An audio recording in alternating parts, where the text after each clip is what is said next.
So hello my YouTube family. आज मैं आपके लिए वर्ड ऑफ इमोर्टल्स के 2 एपिसोड्स को एक्सप्लेन करने वाला हूँ। तो जैसा कि लास्ट एपिसोड में हमने देखा कि जियाओ चैन को मालूम होता है कि मिस जाओलिनी ने गू फैमिली के कुछ गुंडे उसे मारने के लिए भेजे थे, इसीलिए वो गुस्सा होकर मिस जाओलिनी को मारने के लिए चला जाता है ताकि ये किस्सा हमेशा हमेशा के लिए ही खत्म हो जाए। लेकिन जैसे ही जियाओ चैन गू फैमिली के अड्डे पर पहुंचा, वो महसूस करता है कि मिस जाओलिनी पहले से ही बेहोश पड़ी थी। किसी ने उसे पॉइजन देने की कोशिश की, जो कि कोई और नहीं बल्कि गू फैमिली का जनरल ही था। दूसरी तरफ मिस जाओलिनी और गू फैमिली के यंग मास्टर को लगता है कि ये पॉइजन देने की कोशिश जियाओ चैन ने ही की है, इसीलिए ये लोग जियाओ चैन को मारने के लिए उसके पीछे पड़ गए थे। जियाओ चैन तो जैसे तैसे करके वहां से अपनी जान बचा के जंगल की तरफ चला जाता है, जहां वो इन्हें गुमराह करने के लिए किसी और जगह पर भेज देता है और खुद वो किसी एक केव जैसी जगह में आ गिरा, जहां उसे कुछ क्रिस्टल्स में समाई हुई ड्रैगन एसेंस एनर्जी मिलती है, जिसे अब्सॉर्ब करने के बाद जियाओ चैन उस केव से बाहर ही निकलने वाला होता है। लेकिन जैसे ही जियाओ चैन उस केव से बाहर निकलने लगा, तभी अचानक उसे अपने सामने कुछ बीस्ट दिखाई दिए।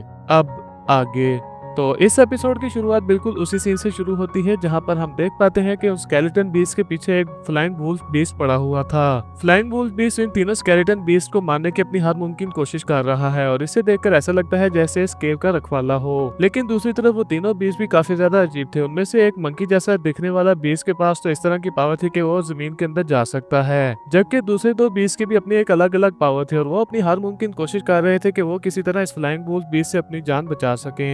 इसी तरह से भागते भागते अचानक उनमें से एक वॉरियर जियाओ चैन के सामने आ जाता है और वो जियाओ चैन को अपने सामने देखकर फौरन ही अपनी जगह पर रुक जाता है। दूसरी तरफ जियाओ चैन भी उसे देखकर चौकन्ना हो गया था, लेकिन वो समझ जाता है कि ये वॉरियर अब मुझ पर हमला नहीं करेगा, क्योंकि ये फाइट करने का बिल्कुल भी सही वक्त नहीं, और उसका अंदाजा भी बिल्कुल सही था। हम देख पाते हैं कि उस रेड मुंह वाले बीस्ट ने एक पत्थर उठाकर फ्लाइंग वुल्फ की तरफ दे मारा ताकि उस फ्लाइंग वुल्फ बीस्ट को अपने पीछे लगा सके, जो कि हुआ भी, क्योंकि उस वुल्फ बीस्ट की नजर यहाँ रेड मुंह वाले बीस्ट पर पड़ जाती है, जिसे वो फॉलो करते करते एक एनर्जी बॉल से अटैक करके उसे जान से मार देता है। ये देखकर जियाओ चैन भी बहुत ज्यादा हैरान हो जाता है। वो कहता है कि आखिर इसने ये क्या कर दिया, इसने मुझे मुसीबत में डाल दिया है। खुद तो इस कमीने स्केलेटन ने अपने टुकड़े करवा दिए, जबकि दूसरी तरफ ये वुल्फ बीस्ट भी अब मुझे नहीं छोड़ेगा। और होता भी बिल्कुल ऐसा ही है। हम देख पाते हैं कि वो वुल्फ बीस्ट जियाओ चैन पर हमला करने के लिए जंप कर देता है, जो देखकर जियाओ चैन भी जंप करते हुए पीछे हट जाता है और वो अपने आप से कहता है कि इस वुल्फ बीस्ट की रफ्तार वाकई में काफी ज्यादा है, मुझे इसकी रफ्तार कम करने के लिए कुछ ना कुछ करना ही होगा। दूसरी तरफ वो वुल्फ बीस्ट इससे पहले कि जियाओ चैन पर हमला कर पाता, हम देख पाते हैं कि जियाओ चैन ने जंप करते हुए उसके ऊपर आ बैठा था और वो उसकी कमर में अपना क्रिस्टल घोंप देता है, जिसकी वजह से उस वुल्फ बीस्ट को तो काफी ज्यादा पेन हो रही थी। वो दर्द से चिल्लाते हुए जियाओ चैन को अपनी कमर से उतारने की हर मुमकिन कोशिश कर रहा था, जबकि दूसरी तरफ जियाओ चैन भी अपने ड्रैगन क्रिस्टल का इस्तेमाल करते हुए लगातार उसके अंदर घोंप घोंप कर उसे इंजर्ड करता जा रहा था।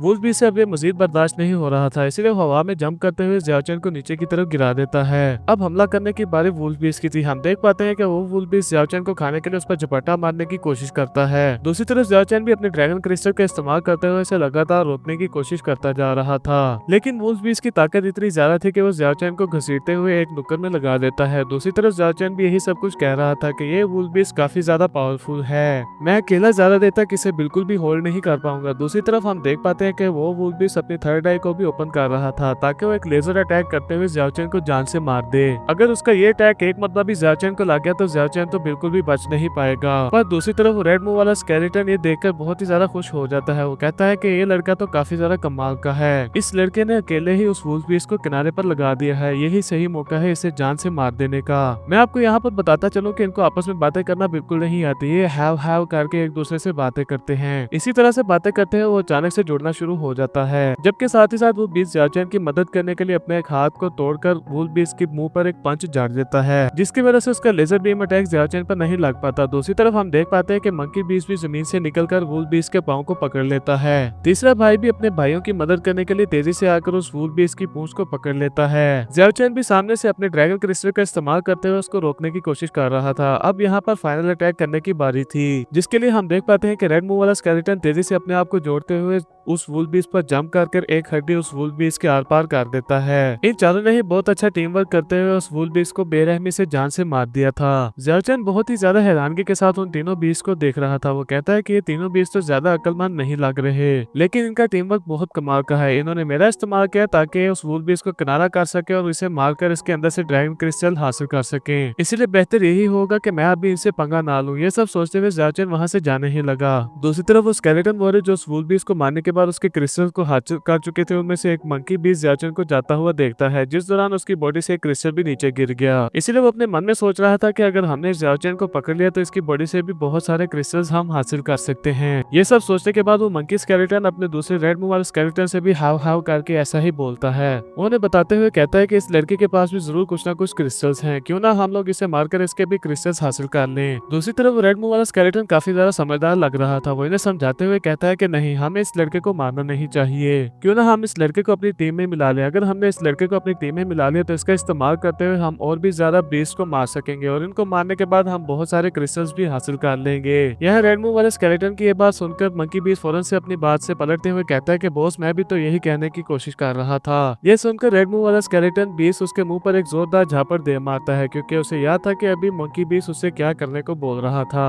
इसके बाद हम देख पाते हैं कि इन तीनों स्केलेटन्स ने ही जियाओचेन को फॉलो करना शुरू कर दिया था, जिसे फॉलो करते करते ये सारे के सारे डीप स्वाम्प फॉरेस्ट में आ जाते हैं। दूसरी तरफ जियाओचेन को भी महसूस हो जाता है कि कोई इसको पीछा कर रहा है, इसीलिए जियाओचेन अचानक ही तीनों की नजरों से ओझल हो जाता है। ये देखकर वो तीनों बीस आगे आते हुए जियाओचेन को ही ढूंढने की कोशिश कर रहे थे। तभी पलक झपकते ही जियाओचेन इनके पीछे से जंप करके आ जाता है, और वो इनसे सवाल करते हुए पूछता है कि आखिर तुम लोग मुझे फॉलो क्यों कर रहे हो, तुम्हें अब मुझसे क्या चाहिए। ये सुनकर दूसरी तरफ रेड मूव वाला स्केलेटन बीस जियाओचेन को इशारे करते हुए कहता है कि तुम आगे मत जाओ, क्योंकि वहाँ पर बड़े बड़े विंग्स वाला एक बहुत ही बड़ा और खतरनाक मॉन्स्टर रहता है, जो कि बहुत ही ज्यादा खतरनाक है, इसलिए तुम प्लीज अंदर मत जाओ। जियाओचेन को उसके इशारों से तो कुछ ज्यादा समझ नहीं आ रही थी, इसलिए वो उससे सवाल करते हुए पूछता है, क्या तुम मुझसे ये कहना चाह रहे हो कि आगे बहुत ही ज्यादा खतरा है, इसलिए मैं आगे ना जाऊं। जिस पर वो रेड मूव वाला स्केलेटन हाँ में सर हिलाता है। दूसरी तरफ हम देख पाते हैं कि एक परिंदे ने इन पर नजर रखी हुई थी, जो कि गू फैमिली के यंग मास्टर का है, और इसका काम था जियाओचेन को तलाश करना। इसके बाद सीन शिफ्ट होकर दूसरी तरफ मिस ज़ालिनीर और गू फैमिली के यंग मास्टर पर आ जाता है, जो कि बहुत ही ज्यादा दूर आ चुके थे। पूरा दिन बर्बाद करने के बाद ये लोग आपस में बातें करते हुए कह रहे थे कि वो लड़का तो बहुत ही ज्यादा कमीना है, उसने जानबूझकर हमें गलत रास्ते पर भेज दिया था। पूरा दिन बर्बाद करने के बाद भी हम लोग उसका पता नहीं लगा पाए, पता नहीं आखिर वो लड़का कहाँ चला गया होगा।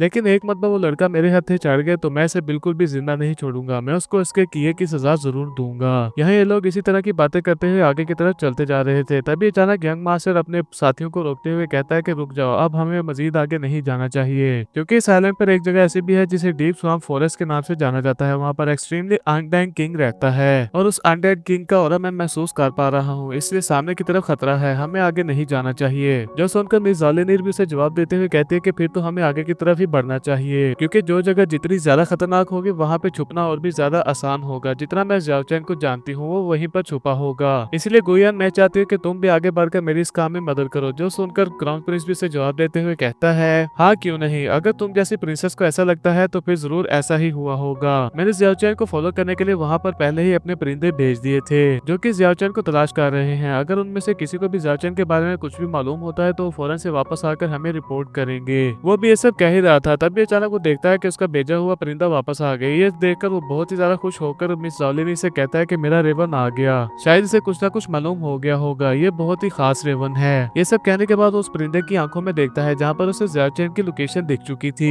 जो सब देखकर यंग प्रिंस अपने साथियों को लेकर बिल्कुल उसी लोकेशन की तरफ ही बढ़ने लगा। दूसरी तरफ सीन शिफ्ट होकर जियाओचेन पर आ जाता है, जिसने इन सारे स्केलेटन्स की बातें समझ ली थी, जो कि उन वुल्फ बीस्ट से कह रहा था कि इस मरतबा तो हम किसी न किसी तरीके से उस वुल्फ बीस्ट से बच गए, लेकिन अगली मरतबा हमें बहुत ही ज्यादा सावधान रहना होगा, और याद रखना तुम अगली मरतबा मुझे मेरी इजाजत के बगैर बलि का बकरा नहीं बना सकते। जिस पर तो वो सारे स्केलेटन्स भी एग्री थे, इसीलिए उन स्केलेटन्स ने अब जियाओचेन के साथ दोस्ती कर ली थी। दूसरी तरफ जियाओचेन भी उनसे दोस्ती करने के बाद उन्हें दोस्ती का पहला तोहफा देता है। उसके पास कुछ क्रिस्टल्स अभी भी मौजूद थे, जो स्केलेटन वॉरियर्स को ऑफर करते हुए कहता है कि लो तुम इन्हें रख सकते हो, ये मेरे अब किसी भी काम के नहीं। दूसरी तरफ उन तीनों स्केलेटन वॉरियर्स ने भी खुशी खुशी इन क्रिस्टल्स को एक्सेप्ट कर लिया था। जियाओचेन उन अजीबोगरीब स्केलेटन वॉरियर्स को देखते हुए कहता है कि चूंकि अब आगे सफर हम लोग साथ करने वाले हैं, इसलिए मुझे तुम लोगों को कुछ न कुछ नाम जरूर देने होंगे, ताकि मैं तुम्हें फ्यूचर में तुम्हारा नाम लेकर बड़ी आसानी से पुकार सकूं। तुम तीनों इमोर्टल बीइंग्स हो। तुम्हें देखकर मुझे एक कहानी याद आ रही है, जो कि हमारे ह्यूमन रेल में बहुत ही ज्यादा मशहूर है। उस स्टोरी का नाम था 10 किंग्स ऑफ हेल, और उसी बेस पर मैं तुम तीनों को अब नाम देने वाला हूँ। सबसे पहले वो रेड मूव वाले स्केलेटन का नाम रखते हुए कहता है कि तुम्हारा नाम होगा किंग यामा।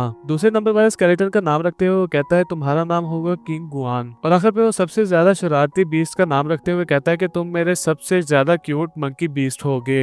ये नाम तो मंकी किंग को काफी ज्यादा अच्छा लगा, लेकिन तभी अचानक उसे कुछ लोगों की आहट महसूस होती है, जो कि उन्हीं की तरफ बढ़ रहे थे। जो देखकर ज़ियाओचैन भी उसे हैरान होकर सवाल करते हुए पूछता है कि आखिर क्या हो गया, क्या कुछ गड़बड़ है, जिस पर वो मंकी किंग भी जवाब देते हुए कहता है कि हमारी तरफ कुछ लोग बढ़ रहे हैं। ये सब देखकर ज़ियाओचैन भी समझ आता है कि वो कोई और नहीं बल्कि मिस ज़ाओलिन और गुयान ही होंगे। इसीलिए वो धीरे से रेड मुंह वाले स्केलेटन के तरफ बढ़ते हुए कहता है कि तुम लोगों ने पिछली मरतबा तो मुझे चारे की तरह इस्तेमाल कर लिया दोस्त, मैंने तुम्हारी मदद कर दी थी, इसलिए क्यों ना इस मरतबा तुम मेरे एहसान का बदला चुकाओ। इस बार मुझे तुम्हारी जरूरत है। जो सुनकर किंग यामा भी कहता है कि लो फंस गए, अभी तो दोस्ती शुरू ही नहीं हुई और इसने पहले ही फायदा उठाना शुरू कर दिया। इसके बाद ये लोग पीछे की तरफ निशान छोड़ते हुए आउटर स्वाम्प रोन की तरफ रवाना हो गए। इन सारे निशान को फॉलो करते करते गुयान और मिस ज़ाओलिनीर भी यहाँ पर आ जाते हैं। तभी गुयान मिस ज़ाओलिनीर से कहता है कि ये लोग हमें वाइन फॉरेस्ट में तो नहीं मिले, हम लोगों ने वहाँ पर पहुंचने में बहुत ज्यादा देर कर दी थी और निशानों को फॉलो करते करते हम लोग अब यहाँ तक आ गए हैं, लेकिन आखिर हमें यहाँ पर भी कोई क्यों नहीं दिखाई दे रहा। तभी गुयान की नजर वहाँ पर हाल ही में लगाई गई आग पर जाती है, जिसे देखकर वो समझ आता है कि ज़ियाओचैन जरूर आसपास ही होगा। ये आग अभी देखने में ताजा ही लग रही है, इसलिए जल्दी चारों तरफ फैलते हुए ज़ियाओचैन को ढूंढना शुरू कर दो।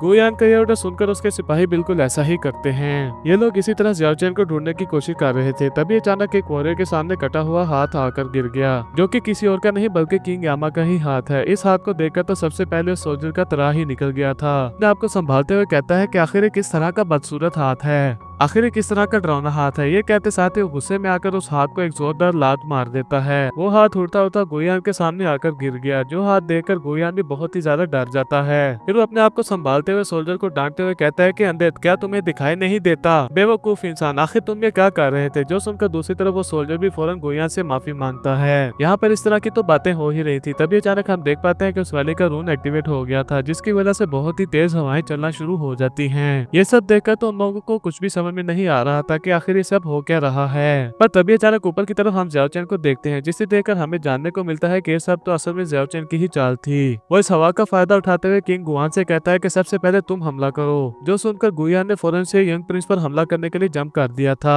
यंग मास्टर भी उसे अपनी तरफ आता देखकर उस पर हमला करने के लिए जंप करने की कोशिश करता है, पर जो कटा हुआ हाथ गुयान के सामने आके गिरा था वो तो असल में किंग यामा का था, जो कि लास्ट मोमेंट पर अपनी बॉडी के साथ जुड़ते हुए यंग प्रिंस को पकड़ लेता है, जिसकी वजह से गुयान चौंकते हुए कहता है कि आखिर ये किस तरह की बला है। तभी इसी मौके का फायदा उठाते हुए हम देखते हैं कि दूसरी तरफ किंग गुआन ने बहुत ही जोरदार पंच झाड़ दिया, जिसकी वजह से यंग प्रिंस के मुंह से खून निकल आया और दूसरी तरफ किंग यामा भी बहुत ही जोर के साथ उसके जमीन पर पटक देते हैं। अपने यंग मास्टर को ये घायल होता हुआ देखकर उसके सोल्जर्स भी अपने यंग मास्टर की हेल्प करने की कोशिश करते हैं, लेकिन दूसरी तरफ तो ज़ियाओचैन इस सब के लिए पहले से ही तैयार था। वो भी फौरन से मैदान जंग में उतरते साथ अपने मन में कह रहा था कि मुझे सबसे पहले इस चुड़ैल के साथियों को ही मारना होगा, इसके बाद मैं उस चुड़ैल को भी जिंदा नहीं छोड़ूंगा। ज़ियाओचैन तो अकेला ही उन सारे के सारे सोल्जर्स को निपटाई जा रहा था। दूसरी तरफ हम मंकी बीस्ट को देखते हैं, जो कि जमीन में ट्रैवल करते हुए ज़ियाओचैन की मदद करते हुए उसके साथ बाकी के मौजूद सोल्जर्स को निपटाता जा रहा था। दूसरी तरफ किंग वन अपनी एक्स का इस्तेमाल करते हुए गुयान को मारने ही वाला था, पर तभी अचानक उनके दरमियान मिस ज़ाओलिनीर आ जाती है। वो फौरन से उस क्रीचर को पीछे हटाते हुए कहती है कि ओए अजीब से दिखने वाले क्रीचर, पीछे हटो। इसके बाद यहाँ चारों तरफ इसी तरह की फाइट चल रही थी। गुयान होश में आते हुए कहता है कि कमीने लड़के, आखिर तुम्हारी हिम्मत कैसे हुई जो तुमने स्केलेटन्स के साथ हाथ मिलाते हुए मुझे जान से मारने की साजिश रची, मैं तुम्हें इसकी सजा जरूर दूंगा। जो कहते साथ ही गुयान अपनी लाइफ स्कोर टेक्निक का इस्तेमाल करते हुए खुद को रिकवर करना शुरू कर देता है। सामने की तरफ मिस ज़ाओलिनीर किंग गुआन पर हमला करने की कोशिश कर रही थी, पर तभी किंग गुआन की मदद करने के लिए किंग यामा भी मैदान में आ जाता है। उसने मैदान में आते साथ ही बहुत ही तेजी के साथ मिस ज़ाओलिनीर के हाथ पकड़ लिए थे,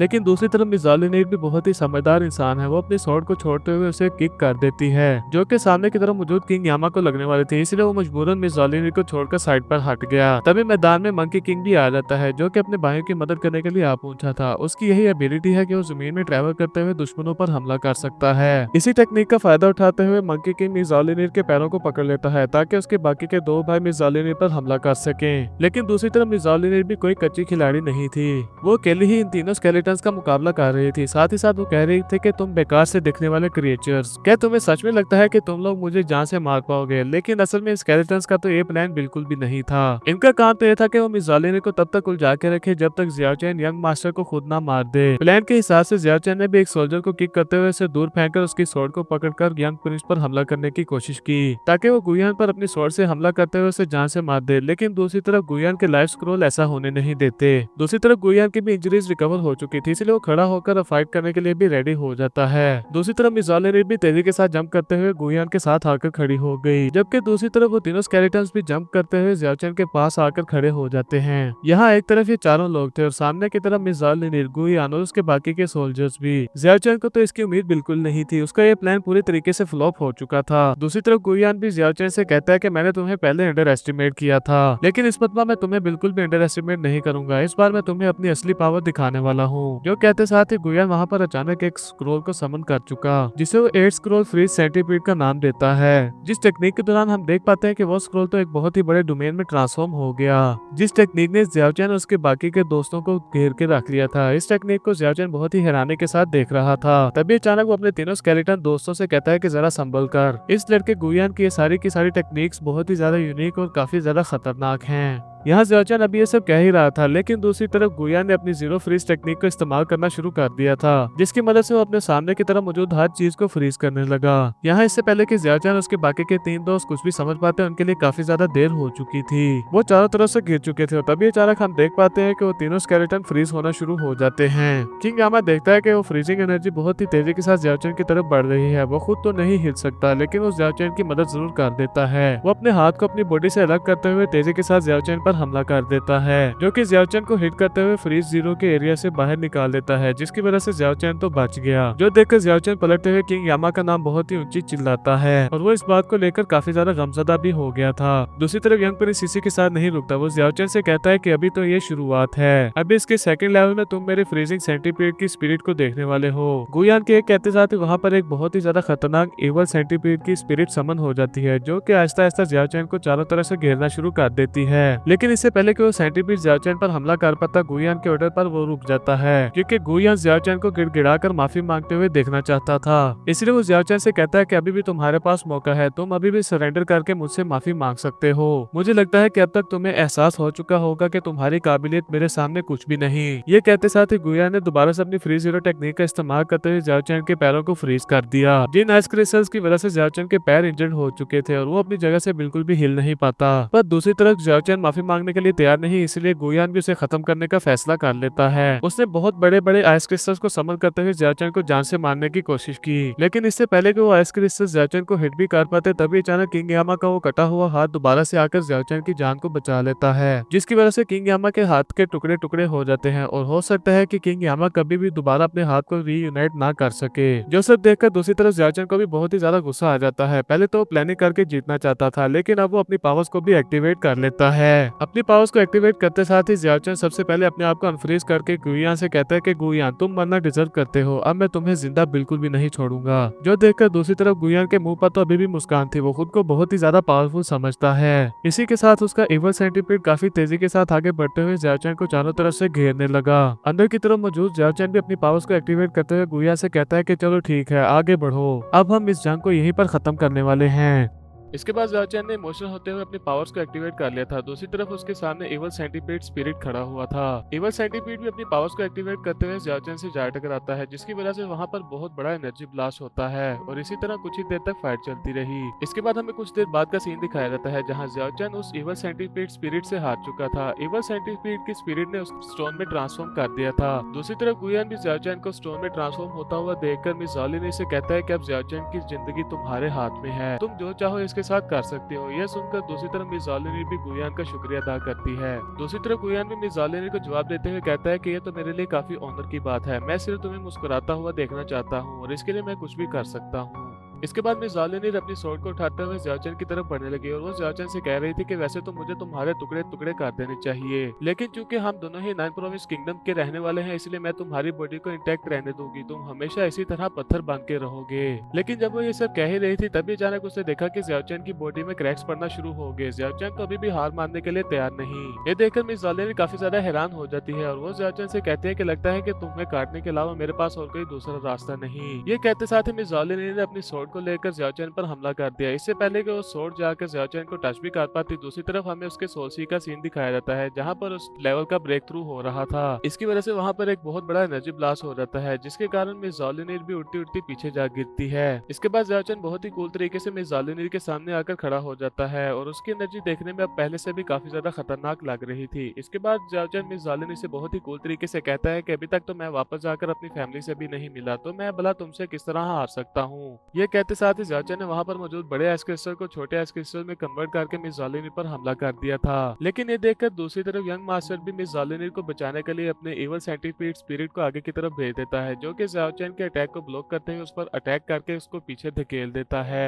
इस वक्त पर जाओचैन का सेंटीपीड के हाथों हारने का बिल्कुल भी कोई इरादा नहीं था, इसीलिए जाओचैन उसके अटैक को बहुत ही आसानी से डॉज करते हुए ऊपर की तरफ जाने लगा। दूसरी तरफ इवल सेंटीपीड भी बहुत ही तेजी से जाओचैन को ही फॉलो कर रहा था। ये लोग इसी तरह करते करते बहुत ही ऊंचाइयों पर आ जाते हैं, जहां पर जाओचैन ने अपनी मिस्टीरियस गोल्डन इंस्क्रिप्शन टेक्निक को भी एक्टिवेट कर दिया था, जिसके स्पाइरल ब्लेड्स का इस्तेमाल करते हुए अपने सामने मौजूद इवल सेंटीपीड स्पिरिट पर एक ही अटैक करके उसे टुकड़े टुकड़े कर देता है। इवल सेंटीपीड के खत्म होते ही हम लोग यहाँ पर देख पाते हैं कि स्नो डोमेन भी पूरी तरीके से खत्म हो चुकी थी, जिसकी वजह से तीनों स्केलेटन अब अनफ्रीज हो जाते हैं, जिनको बचाने के बाद जाओचैन इनके सामने एक हीरो की तरह आकर खड़ा हो जाता है और वो इनसे कहता है कि तुम लोग ऑलरेडी काफी ज्यादा इंजर्ड हो चुके हो, इस सूरज में तुम लोगों के लिए फाइट करना भी ठीक नहीं, मैं इन्हें अपने पीछे लगाकर डिस्ट्रैक्ट करने की कोशिश करता हूँ और तुम लोग यहाँ से दूर चले जाना।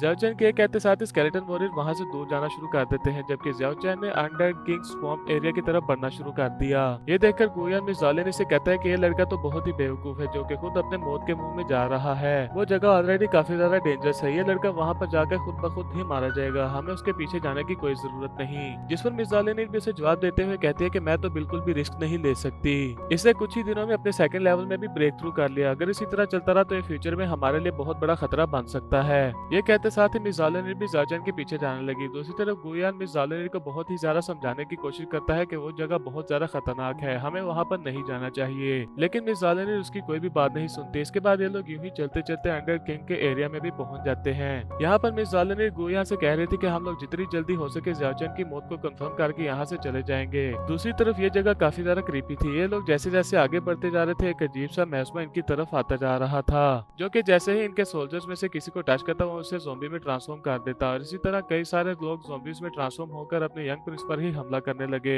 जो देखकर मिस जॉलिनी उसे दरमियान से काट देती है और वो उसके बाद गुयान के सोल्जर्स को हुक्म देते हुए कहती है कि जो भी आदमी ज़ॉम्बी बन जाए तो उसे मार दो। इसके बाद यूं ही कुछ लोग ज़ॉम्बी बनते रहे और वो यूं ही लगातार अपने ही साथियों को फॉलो करते रहे, जहाँ गुयान और मिस जॉलिनी फाइट करते करते एक दूसरे से अलग हो चुके थे। तभी गुयान अपनी एक स्क्रोल टेक्निक जिसका नाम था purse the word of evil scroll technique उसको एक्टिवेट कर लेता है। इस टेक्निक के एक्टिवेट होते साथ ही हम देख पाते हैं कि गुयान के सोल्जर दोबारा ज़ॉम्बीज से नॉर्मल ह्यूमन में कन्वर्ट हो चुके थे, जो देखकर गुयान अपने सोल्जर्स को हुक्म देते हुए कहता है कि जल्दी से चलो, हमें मिस जॉलिनी को जल्द से जल्द ढूंढना होगा। लेकिन जैसे ही वो ये कहकर आगे बढ़ने लगा तभी एक सोल्जर उसके सामने आकर उसे रोकते हुए कहता है कि मास्टर रुक जाइए, अब हम लोग मजीद आगे नहीं बढ़ सकते, अगर हम लोगों ने मजीद आगे की तरफ बढ़ने की कोशिश की तो इसका सीधा सीधा मतलब मौत है। गुयान अपने सोल्जर की बात बिल्कुल नहीं मानता। इसके बाद गुयान अपने एक लास्ट स्क्रोल को भी एक्टिवेट कर लेता है, जो कि इन्हें ऊपर से पॉइजन से प्रोटेक्ट कर रहा था।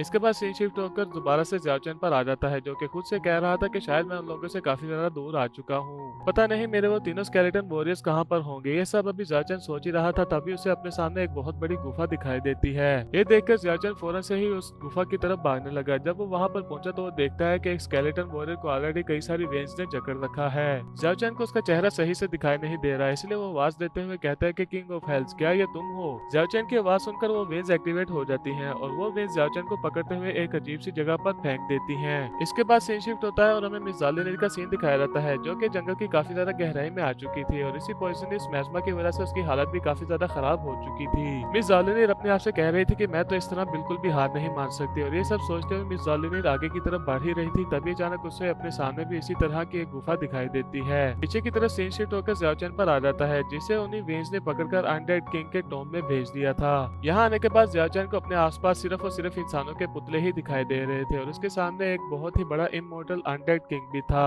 जो कि इस वक्त डीप स्लीप में था। जाओचैन अपने चारों तरफ देखते हुए समझ जाता है कि आखिर यहाँ पर क्या चल रहा है। वो वेंस जितने भी लिविंग थिंग्स को हो सके कैप्चर करके इस जगह पर भेज देते हैं, जिसको यहाँ पर मौजूद मैस्मा जान से मार देता है और उसके मरने के बाद जितनी पावर हो सके वो फौरन से अनडेड किंग के अंदर भेज देता है, जिसका मतलब ये कि मैं यहाँ पर ज्यादा देर नहीं रुक सकता। ये सब कहते हुए जाओचैन वहाँ से जाने ही लगा था, तभी अचानक एक मैस्मा आकर जाओचैन पर हमला कर देता है। हमला करते साथ ही वो पॉइजनस मैस्मा भी जाओचैन की बॉडी के अंदर चला जाता है, जिसके बाद जाओचैन खुद से कहता है कि नहीं, ये बिल्कुल ठीक नहीं हो रहा, मुझे किसी भी तरह करके इस पॉइजनस मैस्मा को अपने अंदर से बाहर निकालना होगा, नहीं तो आज मेरी मौत तय है। ये सब कहते हुए जाओचैन अभी आगे की तरफ बढ़ ही रहा था, तभी अचानक उसको अपने सामने एक बहुत ही बड़ा मिस्टीरियस क्लॉथ दिखाई देता है। उसके ऊपर कुछ गोल्डन निशान बने हुए थे, जो कि उस पॉइजनस मैस्मा को अपने आसपास भी नहीं आने दे रहे थे। ये कपड़ा देखने में वाकई में काफी ज्यादा मिस्टीरियस है। ये सब देखकर जाओचैन काफी ज्यादा हैरान हो जाता है और वो उसी कपड़े की तरफ ही बढ़ रहा था। इससे पहले कि ज़ियाओचेन जाकर उस कपड़े को पकड़ पाता, तभी अचानक ऊपर से मिस ज़ाओलिनीर भी नीचे आके गिर जाती है, जिसे यकीनन उन्हीं वेज ने पकड़ के फेंका होगा। और ज़ाओलिनीर की यहाँ पर हालत भी काफी ज्यादा खराब लग रही थी। तभी अचानक मिस ज़ाओलिनीर ज़ियाओचेन को अपने सामने देखकर कहती है कि तुम यहाँ पर, चलो ठीक है, क्यों ना मैं तुम्हें भी मारकर ये किस्सा हमेशा हमेशा के लिए आज यहीं पे खत्म कर दूं। ये कहते साथ ही मिस ज़ाओलिनीर अपनी स्वॉर्ड को उठाकर ज़ियाओचेन पर हमला करने के लिए आगे बढ़ना चाहती थी, लेकिन वो इतनी कमजोर हो चुकी थी कि वो ऐसा कर नहीं पाती। तभी ज़ियाओचेन उसे ऐसा करता देखकर कहता है कि अंधी लड़की, लगता है कि तुम्हें दिखाई नहीं दे रहा कि हमारे सर पर आगे ही मौत का साया मंडला रहा है। ज़ियाओचेन की ये बात सुनते साथ ही मिस ज़ाओलिनीर जैसे अपनी स्वॉर्ड के अंदर अपने आप का रिफ्लेक्शन देखती है, तो उसे पता लगता है कि उसकी बॉडी के अंदर भी काफी ज्यादा डेथ एनर्जी मौजूद है। ज़ियाओचेन को उसी कपड़े की तरफ बढ़ता देखकर मिस ज़ाओलिनीर को भी थोड़ा सा शक होने लगता है कि शायद इस कपड़े में कोई ना कोई जादू है, ये जरूर हमें इस पॉइजनस मैज़मा से बचा के रखेगा। ये सोचते हुए मिस ज़ाओलिनीर फौरन से आगे बढ़ते हुए अपनी स्वॉर्ड का इस्तेमाल करके उस कपड़े को हवा में उछाल देती है। इसके बाद उन दोनों ने ही इस कपड़े को हासिल करने के लिए एक दूसरे से फाइट करना स्टार्ट कर दी थी। फाइट करते दौरान ज़ियाओचेन सोचता है कि हम लोग जितना भी मूव कर रहे हैं, हमारे अंदर डेथ एनर्जी उतनी ज्यादा बढ़ती जाएगी, हमें इस मूवमेंट को जल्द से जल्द रोकना होगा। इनकी फाइट के शोर शराबे से हम देख पाते हैं कि अचानक ही अनडाइंग किंग भी थोड़ी देर के लिए जाग गया, लेकिन डीप स्लीप में होने की वजह से वो दोबारा से सो जाता है। ये देखकर ज़ियाओचेन मिस ज़ाओलिनीर से कहता है कि खामोशी के साथ लड़ो। मिस ज़ाओलिनीर भी ज़ियाओचेन की इस बात को काफी अच्छे से समझती थी। इसके बाद इन दोनों ने खामोशी के साथ फाइट करते हुए एक दूसरे से कपड़ा छीनने की पूरी कोशिश की, लेकिन इस वक्त ज़ियाओचेन मिस ज़ाओलिनीर पर बहुत भारी पड़ रहा था। उसने मिस ज़ाओलिनीर से कपड़े के साथ साथ उसकी स्वॉर्ड भी छीन ली थी। इसका मतलब है कि ज़ियाओचेन इस फाइट को जीत चुका है। मिस ज़ाओलिनीर अपनी कमजोरी की वजह से नीचे गिर जाती है और वो ज़ियाओचेन से कहती है कि तुम बहुत बड़े कमीने हो, जिसे ईमानदारी के साथ तो बिल्कुल भी लड़ना नहीं आता। यह सुनकर ज़ियाओचेन धीरे धीरे से आगे की तरफ बढ़ते हुए कहता है कि बेईमान मैं नहीं बल्कि बेवकूफ तो तुम हो। तुम्हें तो इस बात का एटीट्यूड था कि तुम तो एक रॉयल प्रिंसेस हो, तुम जब चाहे जैसे चाहे जिसे मर्जी मार सकती हो, लेकिन शायद तुम भूल रही हो कि इस वर्ल्ड में तुम्हारा प्रिंसेस का स्टेटस किसी भी काम का नहीं। ये कहते साथ ही ज़ियाओचेन ने मिस ज़ाओलिनीर की स्वॉर्ड को उसी पर तान दिया। मिस ज़ाओलिनीर ज़ियाओचेन से कहती है तुम एक बेशरम इंसान हो, तुमने मुझे बेहोशी वाले पॉइजन के जरिए मारने की भी कोशिश की, इसीलिए अगर मैं तुम्हारे 1000 टुकड़े भी कर दूं तो तुम्हारे लिए यह सजा भी कम है। जो सुनकर ज़ियाओचेन भी उसे कहता है कि हाँ नकचड़ी, मैं तुम्हें वहाँ मारने के लिए जरूर आया था, लेकिन मैं तुम्हें पॉइजन दे के मारने की इतनी भी गिरी हुई हरकत नहीं करूंगा, इसलिए मुझ पर यह इल्जाम लगाना बंद करो।